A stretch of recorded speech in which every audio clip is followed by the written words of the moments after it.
Salut l'équipe, c'est Masco, j'espère que vous allez bien. Aujourd'hui on se retrouve pour une nouvelle vidéo où on va attaquer la remise en état de mon 250 CR. Au programme du jour, joint speed fourche, rénovation complète du pot d'échappement. En plus l'équipe, grave erreur que j'ai fait, j'ai commencé à mettre un produit sur le pot. Je suis plus revenu à l'atelier un certain temps suite à mon accident et du coup le pot il est complètement rouillé, j'ai trop le seum. Mais bon, on va s'en occuper aujourd'hui, on va retirer la rouille, le dépoquer, enfin essayer. Et aussi, on va remettre tout un kit carénage complet. On va faire un gros démontage de la moto. On va regarder les pièces qu'il y a encore à commander. Parce que j'ai les joints spi, l'huile, les carénages, de quoi faire le pot. Mais j'ai encore d'autres choses à commander. On va regarder tout ça ensemble.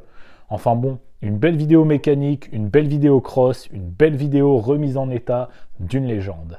Du coup, l'équipe, pour travailler dans de bonnes conditions, avant toute chose, je vais commencer par démonter tout le kit carénage et la selle, comme ça je pourrais travailler avec de la place. Je verrai beaucoup mieux l'intérieur de la moto et surtout comme les carénages je compte pas les garder, bah en fait les retirer tout de suite ça fait un gain de temps.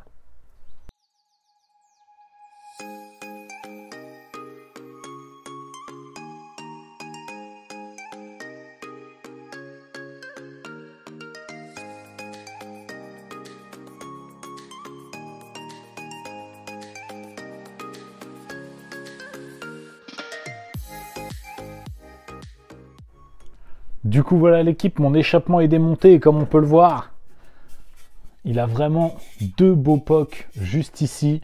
Et niveau de la rouille, il a vraiment pris tarif. Du coup pour commencer, je vais retirer la rouille et pour ça je vais utiliser cet exhaust cleaner. Donc normalement ça va me retirer toute cette couche de rouille là qui rend le pot vraiment pas beau.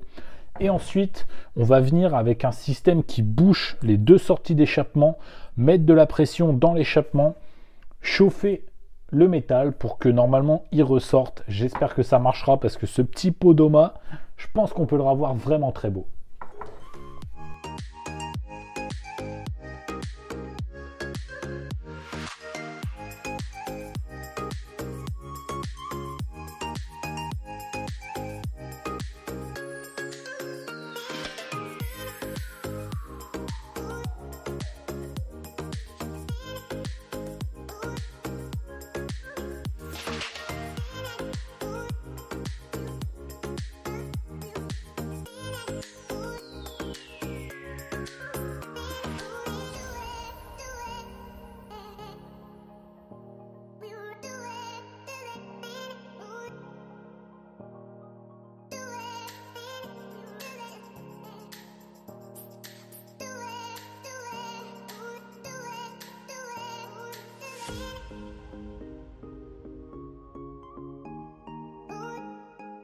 Franchement l'équipe, je suis hyper impressionné.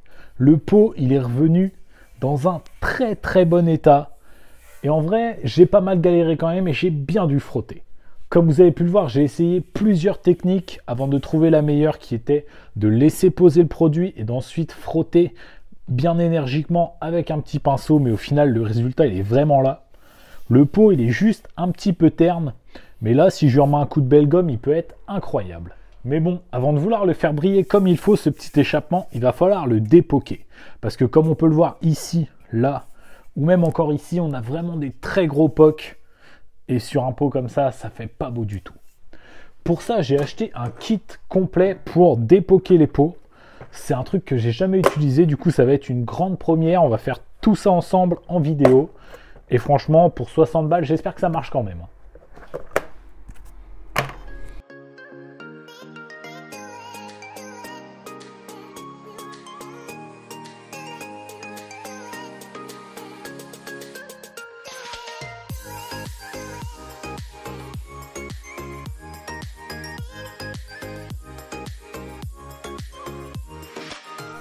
Du coup voilà l'équipe, l'outil pour dépoquer les échappements est installé. Donc ici on a une petite plaque qui va venir étanchéifier notre échappement. À ce niveau là on a pareil, sauf que là on a une valve pour pouvoir mettre de la pression dans notre pot. Il me semble qu'on va devoir mettre 2 bar 5 environ. Et ensuite on va chauffer les parties où il y a les pocs. Et normalement avec la pression et la chaleur, ils vont ressortir tout seuls. J'espère vraiment que ça va marcher parce que entre le pot qui est revenu bien couleur acier et les pocs qui sont retirés, on pourra avoir une super ligne d'Oma pour mon 250 CR.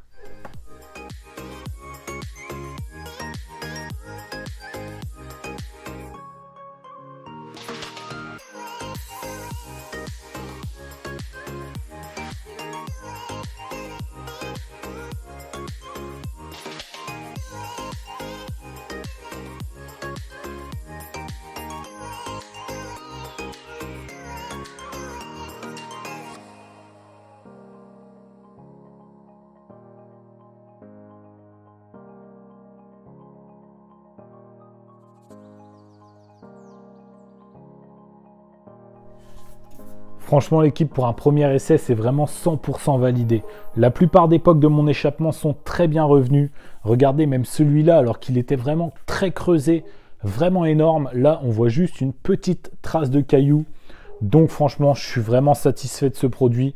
Après, c'est sûr, c'est loin d'être parfait, mais franchement, c'est déjà beaucoup moins poké que ce que c'était.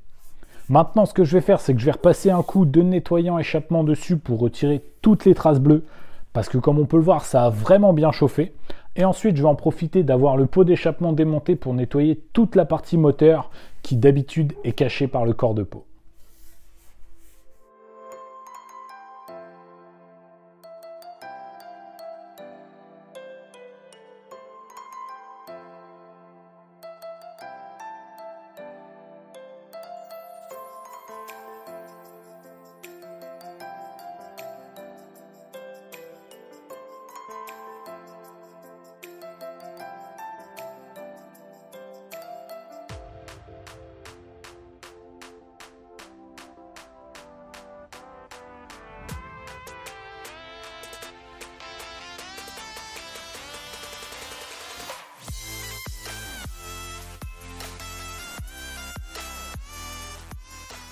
Pendant que mon échappement est encore en train de sécher, je vais m'occuper du cadre.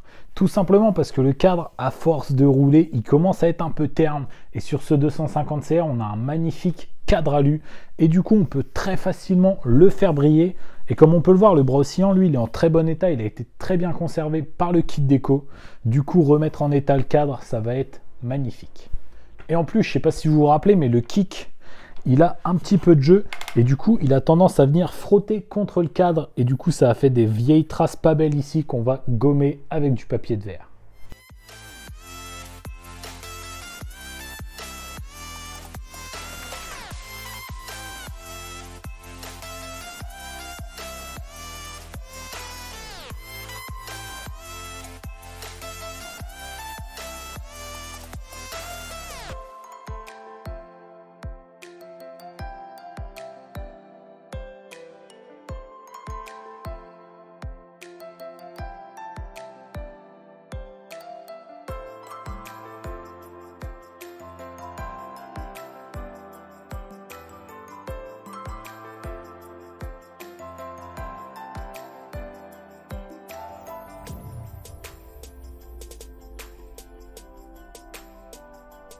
Le but de la dernière opération que j'ai fait sur le cadre, c'était pas faire un chrome parfait, c'était juste lui rendre une belle brillance, que le cadre soit sympa à regarder. Et franchement, je trouve que c'est grave réussi, il brille de mille feux. Là, j'ai qu'une hâte, c'est de remettre les carénages avant pour voir le résultat avec les carénages neufs, le kit déco d'origine et un cadre qui brille comme ça. Ça va être incroyable. Mais bon, avant d'en arriver là, j'ai encore pas mal de boulot. Je vais déjà commencer par déposer le réservoir. Ensuite, je vais faire l'autre côté du cadre, parce que là, je vous ai montré cette partie-là, mais j'ai toujours pas fait l'autre côté. Et ensuite, on va continuer le nettoyage général du 250 CR.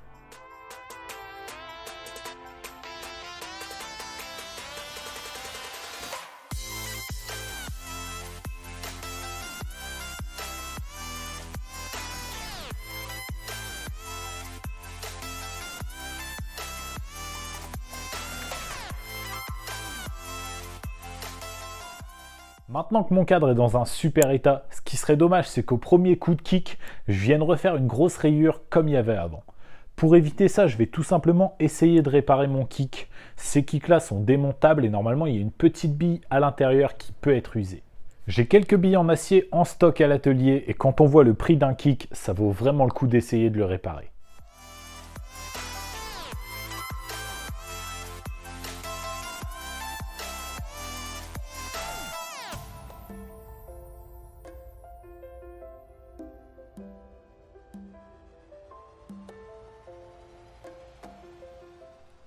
Finalement, c'était pas au niveau de la bille qui avait un problème, mais bien au niveau de la petite vis qui scelle la partie basse et la partie haute du kick ensemble. Du coup, j'ai changé cette petite vis parce qu'elle commençait à être creusée et du coup, on a beaucoup moins de jeu. Je vais essayer de remonter mon kick et je vais regarder si ça frotte plus en espérant pas abîmer mon cadre.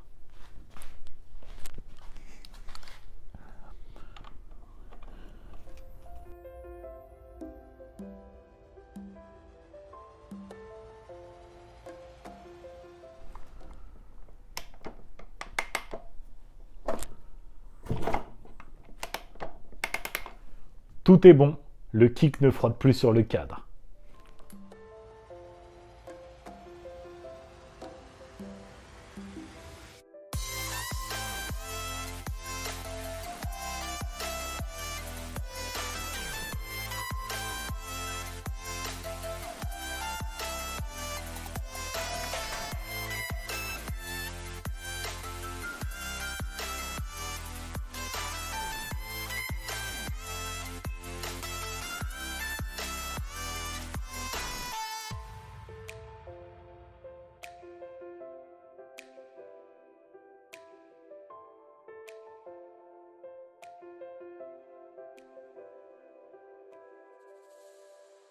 J'ai pris le temps de démonter mon filtre à air pour le graisser parce qu'il avait été monté sans être graissé. Et comme on le sait, un filtre à air qui n'est pas graissé, ça veut dire des impuretés et de la poussière dans le moteur. J'ai pris le temps aussi de démonter mon silencieux. Je l'ai nettoyé et je l'ai remonté sur la moto histoire de ne pas la laisser sans silencieux parce qu'il est vraiment en très mauvais état. Il fuit et il est tout cabossé, donc je pense que c'est vraiment la première pièce qu'on peut ajouter sur la liste des pièces à commander pour la deuxième vidéo.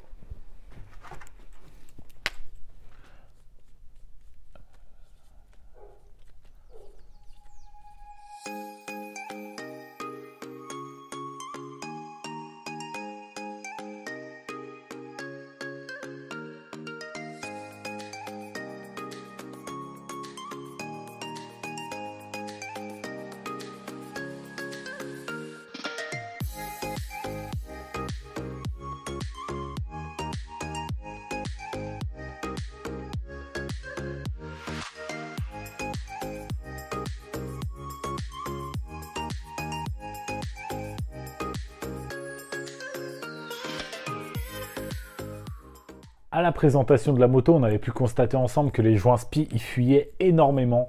Et du coup, j'ai pu prendre mes dispositions. J'ai commandé de l'huile, les joints spi et les caches poussières. Et comme ça, on va pouvoir s'en occuper tout de suite parce que là, il y a vraiment urgence.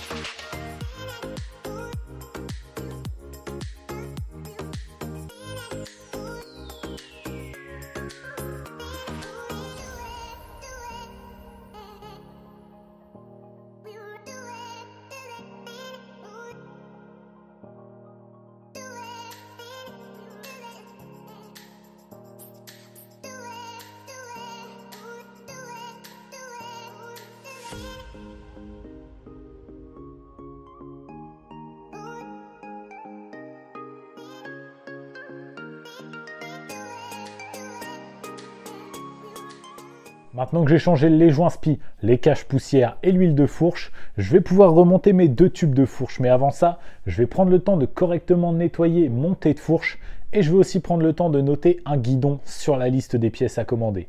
Parce que le guidon ProTaper de chez Wish, niveau sécurité, c'est vraiment zéro.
Comme vous pouvez le voir, pour les protège-fourches et les protège-disques, j'ai choisi de garder ceux d'origine parce que je sais que certains trouvent un charme à garder les protège-fourches jaunis. Perso, je vous mens pas, j'attends de voir avec le kit carénage. Et si je trouve que les protège-fourches jaunis, ça fait un peu tâche, je pense que je recommanderais des protège-fourches et des protège-disques. Et je garderai ceux-là en stock, bien sûr, parce que je sais que la pièce Honda, certains trouvent ça incroyable. Sinon, comme vous pouvez le voir, je suis parti sur un kit carénage neuf de chez Polysport sur lequel je vais poser un kit déco type origine.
Franchement l'équipe, je pense que cette vidéo c'est vraiment la preuve que l'entretien c'est la clé pour garder sa moto en bon état. Un kit carénage, un entretien au niveau de la fourche et un entretien au niveau de l'échappement. Et cette moto, elle est devenue incroyable alors qu'elle faisait très mal au cœur. Pour la prochaine vidéo, je vais rajouter à la liste vérifier les roulements de biellette parce qu'on a un petit peu de jeu au niveau du bras oscillant et aussi vérifier le joint au moteur parce que je ne sais pas si vous vous rappelez, il y avait une petite fuite de liquide de refroidissement la dernière fois que je l'ai démarré, mais depuis ça s'est pas reproduit donc ça doit être vraiment minime.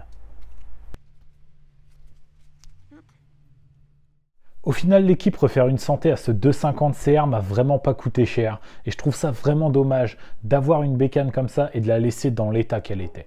On a encore quelques petits frais à faire mais j'ai préféré faire ça en 2 vidéos, comme ça pour la fin de la deuxième vidéo, on pourra aller essayer cette moto dans les chemins et s'amuser un peu avec. Du coup voilà l'équipe, on va déjà malheureusement s'arrêter là pour cette vidéo. Comme d'habitude, si elle vous a plu, n'hésitez pas à mettre votre plus beau pouce bleu. N'hésitez pas à me dire dans les commentaires ce que vous pensez de mon 250 CR. Moi je le trouve incroyable et si vous n'êtes pas encore abonné, c'est le moment de le faire. Et surtout n'oubliez pas d'activer la cloche pour manquer aucune de mes prochaines vidéos. Moi je vous dis à la semaine prochaine, c'était Masco, salut!